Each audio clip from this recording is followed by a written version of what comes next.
अगर मैं अपने किचन की खिड़की से बाहर देखूं तो दूसरी तरफ ये कुछ पौधे लगे हुए हैं। इनमें से 3 एक ही किस्म के पौधे हैं जिन पे वो छोटी छोटी बेरी लगती हैं। इन दरख्तों को पायराकांथा कहते हैं। दाईं तरफ बुश है, उस पे बहुत ज़्यादा पत्ते हैं। दरमियान वाला वो छोटी छोटी सुर्ख बैरियों से भरा पड़ा है, और उसके बाईं तरफ जो है वो साइज़ में तो काफ़ी बड़ा है, लेकिन उस पे सिर्फ चंद बेरीज हैं। मेरा ख्याल है कि मैं इन दोनों को ट्रिम करके तो इन पे कुछ पैबंद लगा दूं।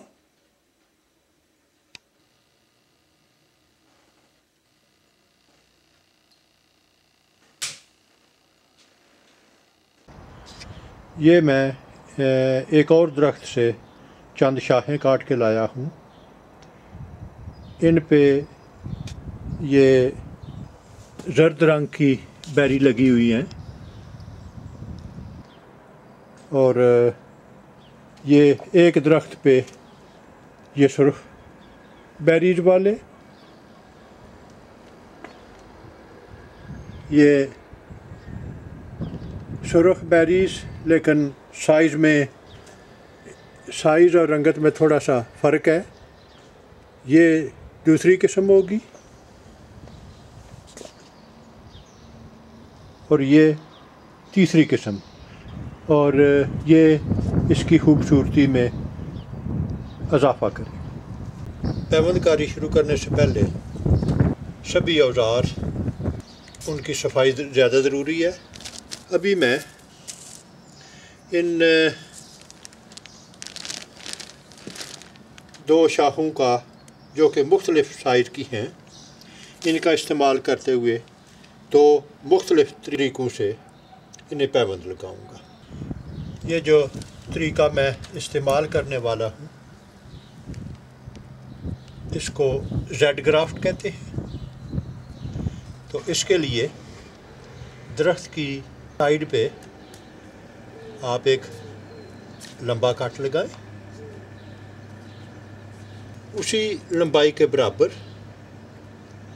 आपने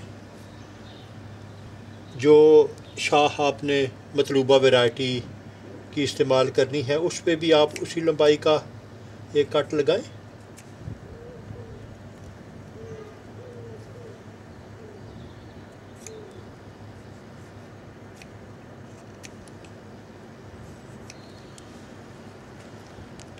इस बात का यकीन करें कि दोनों कट जो हैं वो बिल्कुल सीधे हों।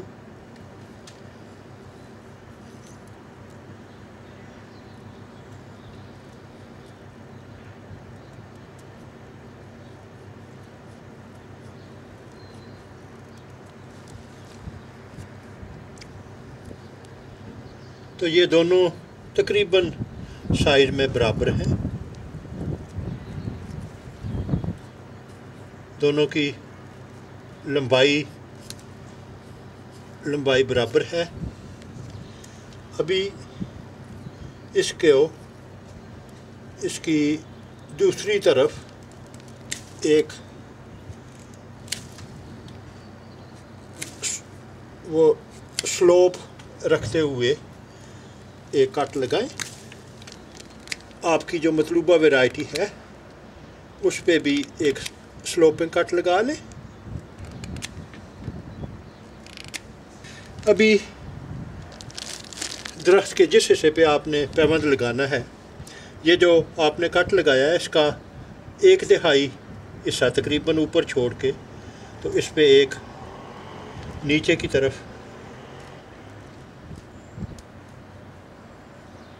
एक कट लगा लें। अभी आपने उसी तरह का एक कट 1/3 हिस्सा छोड़ के तो इस शाख पे भी लगाना है।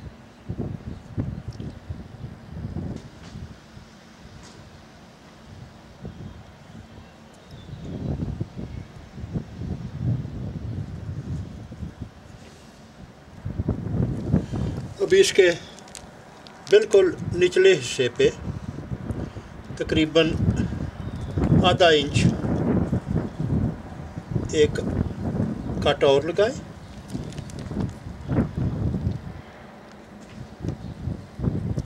इसी तरह का आप इस मतलूबा शाख पे भी एक कट लगा लें। अभी आपने इस कट को, इसको, ये जो टंग सी बनाई है इसको यहाँ पे मिलाना है।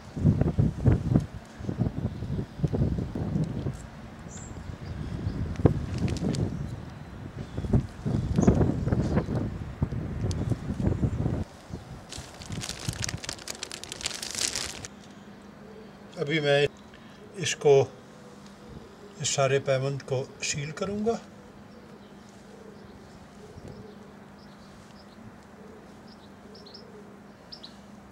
ताकि किसी जगह से